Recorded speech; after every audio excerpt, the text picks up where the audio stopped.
দে মনিকা রূপের দে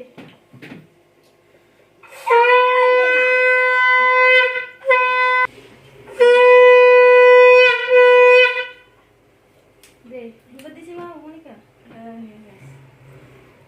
তো ও দিদির কাছ থেকে নিয়ে গেল না সো দেখ মুভি না তো দি এই আমার দিতে হবে তুই পূজার কাছে নিয়েছিস?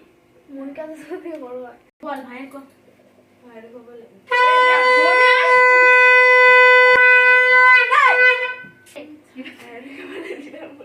এই কেমন দেই রে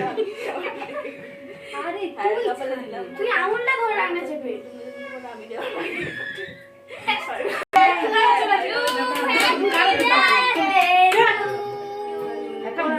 দেখ ও নিচে কি সুন্দর করে ও নিচে দেখ হামপর কপালে দিলা ওর ব্যাপারে বুঝতে পেরেছি এর সাথে এর ভাই না নেই এর সাথে এর ভাই হয় না